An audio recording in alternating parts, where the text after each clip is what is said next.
This is the 77 WABC minicast. Hi, Walter. I wanted to tell you about my father, who fought in World War II. Now, for perspective, they had me much later in life. So it was very odd for most of my friends to know that my father was in World War II. Sure. He enlisted at 17 years old. He lied about his age to get into the U.S. Army, which later became the U.S. Army Air Force. And he was a flight engineer. So he was the guy who said whether the plane flew or didn't fly. He tried to be a pilot, but he got pneumonia. So that's what ended up happening. He was a flight engineer. And he flew as part of the Liberandos. I don't know if you know what that is. I have no idea. What is that, Elizabeth? Tell us what that is. The Liberandos were very famous because they flew very low over Ploesti in the Ploesti oil raids. I mean, they were just above these big oil tankers, oil fields rather, and they blew those up regularly, but they would get shot down a lot. And my father didn't fly with his regular crew on his very last mission, and he was shot down. So when he was shot down, the plane was on fire, and everybody bailed out. But there was this young reporter on the plane who was scared to bail out of the plane. So my father put a parachute on him and pushed him out the door. And by that time, he was very low, the plane, and he landed and injured himself. And he found the rest of his crew. He also saw his best friend in the plane behind him burn on the way to the ground. His parachute caught on fire. So they walked to a farmhouse, and they were right on the border between Yugoslavia and Romania. He wasn't sure which country they were in. One was occupied. So he ended up, I forget which country it was myself, but the people took the crew in and then sold them to the Germans. So I don't know how much I'm going to tell this story, but when they captured them, because my father's dog tags said Catholic, they put him on a cross, took off all his clothes except for his underwear, put him on a cross, and paraded him down the public street. And that's how he began his captivity. They put them on trains with no food or water as the war progressed so that they could escape, from being liberated. And he finally was liberated on Liberation Day. But he was locked in an oven by this one guy, and he picked the lock and got out. He also liked the Russians because the Russians were next door, and they would send in the guard dogs after the Russians, and the Russians would just throw their skins out the door, basically. So he had a lot of respect for them. It was horrendous what we did to each other, Elizabeth. I'm sorry about your dad. I'm sorry he experienced that, but I am grateful that you called and told us that story. Thank you very much for the call. 800-848-9222. Robert in North Carolina. Hi, Robert. How you doing? Good morning, Walter. Good morning. Can you hear me? Yes. Can you hear me? Hello? I hear you, buddy. Thanks for the call. Thank you very much. Steve in New Jersey, welcome to the other side of midnight. 800-848-9222. We're sharing veterans' stories. Your story as a veteran, relative stories as a veteran. This is the day to do it. And it's a sweet, quiet Monday morning. Perfect. Steve, welcome to the show. Hey, Walter. I have some vet stories. I call them vet sounds. These are 4 different vets I've known who made it back, who didn't make the ultimate sacrifice, but who witnessed others make the ultimate sacrifice, and my impression of how it impacted their lives. One was my great uncle, my godfather. He served in World War II in the Army Air Corps, the precursor to the Air Force. He was in New Guinea, so they got a day off. And you didn't get leave much in those days, and then this happened to occur as the Japanese, I guess, were crossing through New Guinea to get into Australia. But in any event, he's walking with a nurse and a buddy of his, and a sniper kills his buddy and the nurse. He ducked. Now, he made it back, so he left the war, but I was led to believe that the war never really left him. He was different. My grandmother, his brother, who loved him very much, told me he was really never the same. I admired him. He was a tough guy, but so a lot of the other the rest of the family didn't seem to get it. All right, but I was happy that the one person he seemed to talk a little bit about this day was to me. All right. Second was a guy. He was my neighbor. I knew him. It'll be 60 years this year. He served in the Korean War. He just passed away a few months ago at 94 and a half.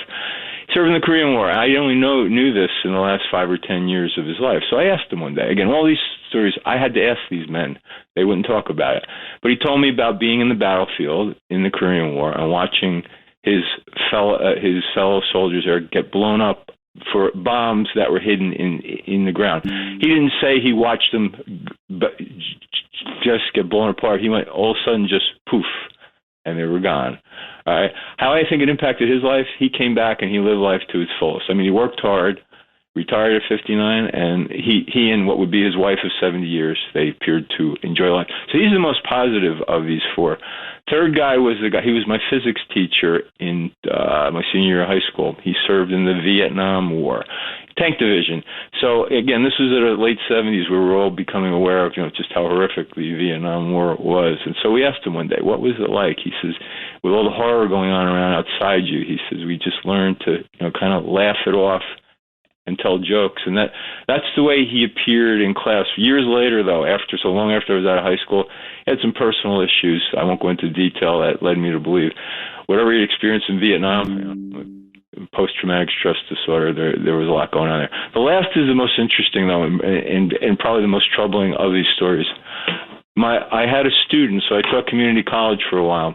He was 17. He impregnated his girlfriend. So he was going to do the right thing. He was going to join the war. Join the army to go to Iraq. Before he had a chance to go, his girlfriend, and still pregnant with the baby, had an accident and died. He made the decision to still go through. So he could have gotten out of it, but he went into combat, and there he witnessed his buddies getting killed. He actually held some of them onto some of them. How did I become aware of through this guy number 4 from Iraq? I noticed in the class he was sitting next to a girl, a young lady who seemed rather interested in him. So one day she came up to me after class asking, about school matters, and I couldn't help. I normally didn't get into personal matters with the students, but I said, "Can't help but think you're interested in Mike." And she says, "Yeah, I really, but I can't seem to get through to him." So one day I said to him, you got a young lady up there who's very interested, and he proceeded to tell me this whole story about his adventure, and I couldn't help but think he was terribly troubled by all this. Whether he moved on in life, I don't know. I lost track, but those are vet sounds. Well, I understand that. I understand those stories, Steve. Those are great stories and sad stories, and thank you very much for the call at 800-848-9222 with Mark in Illinois. Welcome to the other side of midnight with Walter Sterling on Memorial Day. Hey, Walter, how you doing tonight? Yeah, I called earlier, but I had technical difficulties. But anyway, I just wanted to finish my story. Like I say, my dad was through hell, like all these other people. But the only thing he told me was just like a human interest or whatever. But he said that wherever he was stationed, the neighborhood kids or something, they would come in for pennies or whatever, 10 cents. They would come in and they would take his clothes, and he's like living in this, hut with, gasoline stove. Mark. Yeah. Where are we going? Well, I'm trying to tell you what he said. These kids would wash their clothes. It's like freezing out. They would wash his clothes. But I'm saying my dad was through hell, but the only story he was, I call him Pops. He was awesome, my dad. He just passed away last year, 94. Sweetest guy in the world. Well, I say that's what he's talking about. It's like, they don't talk about it. No, but anyway, he said Mark, they would wash their clothes. That's the point. The point is they won't talk about it. Isn't it amazing, Mark, to live through that and don't talk about it? Thank you for the call. 800-848-9222 with Jeff in Brooklyn. Welcome to the other side of midnight. Hello, Jeff. Yes, thank you for taking my call. Well, in my family, there were several people. Well, there were two things. First of all, the amount of civilians in the intelligence gathering field that risked their lives and lost their lives. Spies? They were spies? Yeah. At various, no, not exactly. Well, it doesn't matter. They're, no one knows who you are, so they were spies? Yes, some Okay, of them cool. were agents, and some of them were in the processing of information and sending it back to Washington. Spies. For example, my uncle was sent out to Pearl Harbor to install radar out there, advanced radar, which was highly secret at the time. And they were picking up the Armada coming towards Pearl Harbor 3 days before the attack. And information was being sent back to Washington, and Washington was doing Sphinx. It was doing a Sphinx Act. The second thing is, I had a member of my family who was in the Merchant Marine, and they were going towards England, and many of the Merchant Marine lost their lives. Okay, so this Veterans Day, the Merchant Marine and the intelligence gathering people, civilians, are every bit the people that won World War II, and I just want both of them to remember it because there was loss, What were their names? What were their names? Well, if you're going to salute them, then let's salute them. My uncle was Albert Smith, okay? Yes. And Mikey was, his name Mike Smith was on the Merchant Marine. Right, and they were in the Merchant Marines.